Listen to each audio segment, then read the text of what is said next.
Hey, my goodness.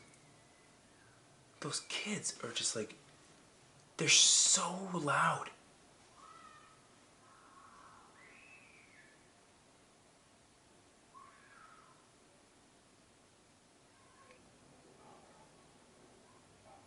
Oh, there's a dog now. There's a dog now. Are you kidding me?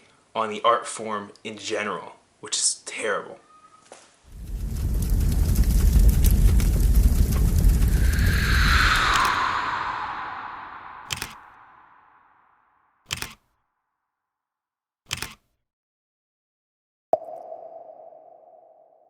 Hey, my name is Michael Costa. I'm a photographer based out of Mississauga, Ontario, and the point of this channel is for me to share those growing pains of being an emerging photographer and to kind of just go over the little wins, the little key learnings, the little hurdles, the little losses. Today I really want to talk about a subject that I'm seeing happen more and more. It's something that I personally went through. I'm just coming off the butt of. You start your business for a year and all of a sudden you find that your passion is gone. It's going away, it's faded. You don't know why you started to begin with. The issue wasn't that you weren't passionate about it. The issue is that you neglected your passion. A lot of people are converting their passion, their art form, into a business, when what they should be doing is creating a business around their passion.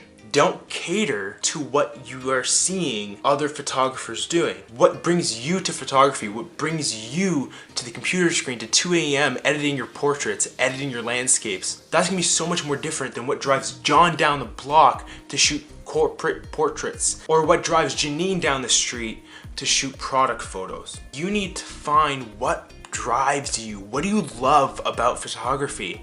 And then create a business around that. Because what I'm seeing too much of, and what I was personally going through, guys, is that I was like, I'm getting good at this. I can create good photos. I'm gonna do this, I'm gonna do that, because it's easy money. This guy was doing it. It worked for him. That's not the way to do it. You see, what I found out was that I love lifestyle photography for brands. Product photos don't really sit well with me unless they're in someone's hand, if they're in a scene, in a pre-orchestrated set that I put together. I need to have a way to creatively put my stamp on something. That's why I love lifestyle photography. No second person's photo is gonna be like mine. What you have to ask yourself right now is, why are you shooting photography? And are you creating a monetization strategy around what you love to create? One thing that never changes and should never, ever change, you need to create for you.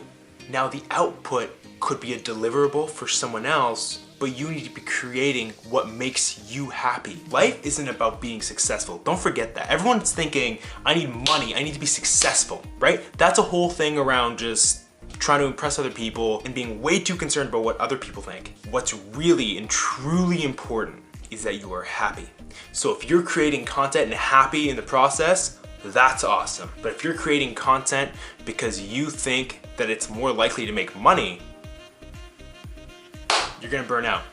Another thing is, what you need to do are have these pockets of hyper creativity throughout your year. Sometimes when you're feeling uninspired, what you gotta do is call your buddy with a pool. You gotta post on one of a million local Facebook photography and modeling groups and shoot some underwater portraits, or hang upside down on a tree and take some upside down landscape photos, or take some glow in the dark portraits, or a million other things that are unconventional, because you need to continue to push yourself as a creative. What was more fun about photography than learning all these different ways of shooting?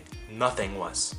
When you're out till 2 o'clock in the morning trying out different portraits on the streets of Toronto, that was a magical time. Still can be. Heck, grab your camera right now, go out there and shoot. But my point is, one of the best parts about photography, I don't care who you are, you love photography because when you picked up a camera for the first year or 2 years of your life, you were constantly stepping outside the box. So you need to keep stepping outside the box. A couple years ago, I started a project called In My Head, where I worked with these stylists, these makeup artists, these super talented models, and I created these fictional characters. I created these stories, I paired them with soundtracks, I described how these things made me feel. It was such an incredible experience, and what it led to was a nomination for an art form I'm so passionate about, and I didn't need the recognition, but man, was that like some sort of guiding light. And with that being said, you need to surround yourself with content and people that inspire and push you. Look, even though I'm saying we can't be watching people and taking what they do, we need to keep watching them, because they're what inspire and push us to pick up a camera every day. Peter McKinnon is an amazing creative, and I'd be lying if I said I don't feel like creating every time I see one of his videos. But it's that passion that Peter has and fuels into every single video that you feel every time that video is over. That's what you need. You need that inspiration, that motivation. You need to surround yourself with that content, but you also need to surround yourself with other creatives that are always pushing themselves and yourself. People that are gonna keep you in tune, in check. That's the video. I hope you enjoyed it. I hope you learned from it. If you didn't, if you did, let me know. I wanna know, are you currently going through this like fizzled out phase? Do you find that your fire's out? Like, tell me, how are you feeling right now? Are you more inspired than you've ever been? Yeah? Why? What are you doing? What inspires you every day to pick up a camera and shoot? Let me know in the comments below. But I'll see you guys next time. On your way out, don't forget to hit that like button, subscribe, do all that funny business, all right? Peace out, have a good one.